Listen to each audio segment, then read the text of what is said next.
Testing, testing.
More on the CT side too, but that's one of the biggest elements of growth for Tanier, that he's just, I feel like he was unsure of when to pick his timings. Now he understands the Spirit system and he's paying them back for teaching it to him. I think mentioning the extremities, I think, is the right way to put it, because you saw Liquid, they tried to overwhelm the middle of the map to make sure they could get trades on Donk, on a Magix as they go into the bomb site. So Tanier could feast on the extremities. He could go for the long push. He could go for the late round plays that he wants to, because really Liquid were just so focused on Donk. As I mentioned, you can focus on Donk all you want. The problem with Spirit is they're a multifaceted team now. They have a bunch of players that can take over a game if you let them. That's going to be a real struggle, a hurdle, right? Whether Liquid want to forget whatever happened on Dust 2, just focus up for what's next. At the end of the day, you are going to be able to have to come with solutions, with answers to what is the Spirit problem. But right now, we're going to go to a break, and when we come back, we'll see if a 2-0 is on the cards or if Anubis has a lot more in store for us.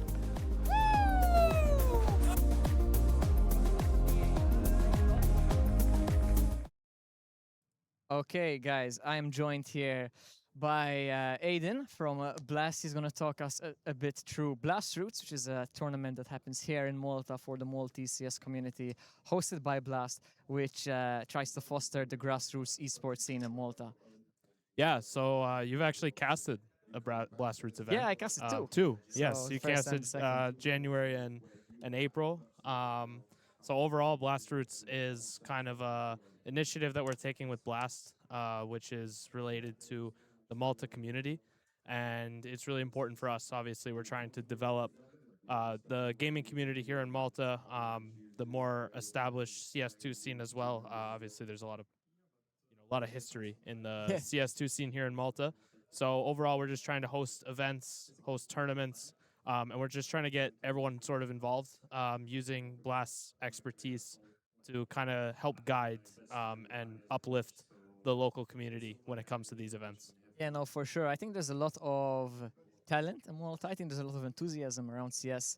It's just sometimes trying to concentrate it into events. We can, as MCL, we know all too well the struggles as well. So it's definitely a bit of a struggle, but it's great to see initiatives like this that offer the opportunity to play on stages like this as well. So actually, we did that on the 28th. So 2 days ago, we had two of the best teams, in my opinion, in Malta come out, play on a stage. Project Diversio, ton of history. Team Cerebro, a year's worth of history. And they Very were good year. very good year. Yes, both teams have had amazing 2025 from Aversio, and then amazing 2026 from Cerebro. But Aversio was managed to win, which could kind of create some interesting stuff going forward in other Blast Roots events. But overall, the event, I mean, we were able to host it in the studio, which was obviously amazing. We were able to have the production. I was actually the caster, so I got back into the casting thing, swing of things. And yeah, it was a great event. Everyone had a blast, no pun intended.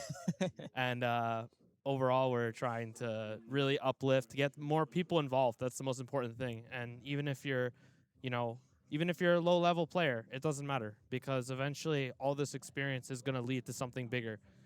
You can lead up to, international competitions, which is ultimately what we're trying to do. Some people are closer than others, but even people who are not necessarily invested in playing the game and they don't want to be a professional player, the most important thing about Blastroots is getting people involved in esports. And esports is not just being a player, being a coach, being a, analyst, caster, anything like that.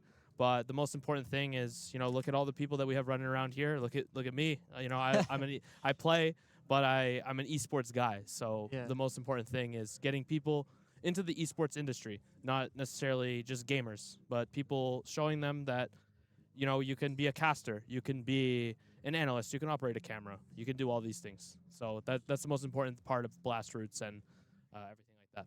Yeah, guys, you heard Aiden. If you're interested in esports, if you have any doubts, don't hesitate and jump right in. Thank you very much. Absolutely. And I think we can get ready for the second map now between Team Liquid and Team Spirit. So we'll take it back over to the desk analysts. Have at it.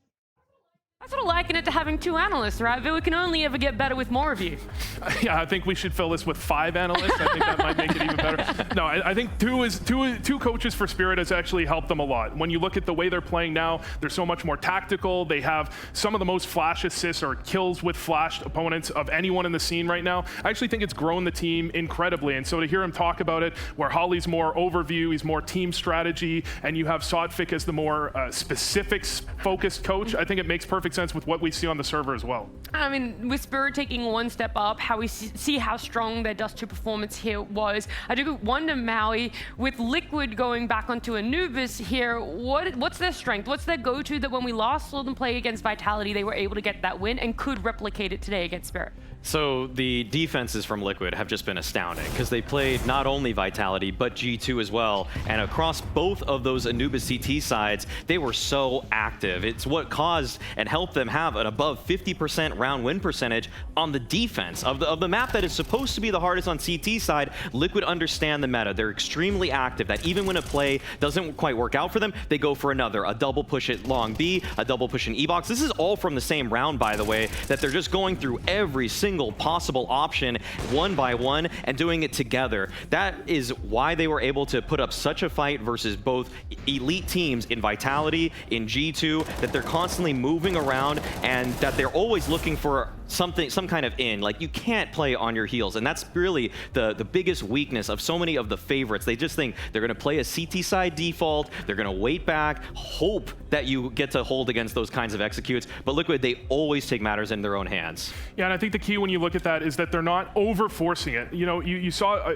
if you watched the G2 game, there was a couple rounds G2 waited back looking for the re-aggression, but Liquid, they know we don't have to be re-aggressing at all times. We can slow it down, we can play a standard round, but Anubis CT side, it's more like a T side. It is a map where you're trying to go for those aggressions, and when you have JT, often an Anubis specialist, and Liquid, they were an Anubis specialist team even last season, even without JT, the strengths are going to add up together. Okay, I'm hoping it's enough then that we're going to be able to see Liquid come out on top, that we're going to have, that unsuspecting victory from them, but we'll see exactly how it plays out as we head on into Anubis.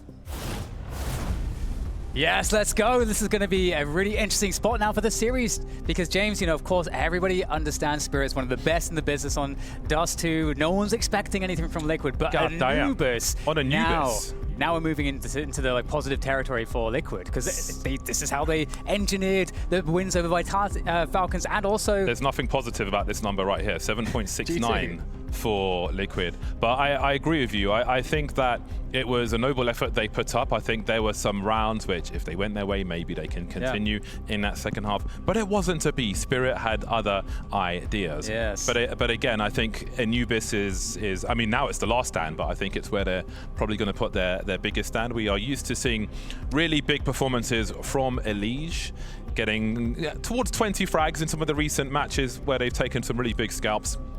That will absolutely be necessary in this one as well. Yeah, and I said Falcons, but I meant Vitality, and like you say, Elige, given his performance in the online stage,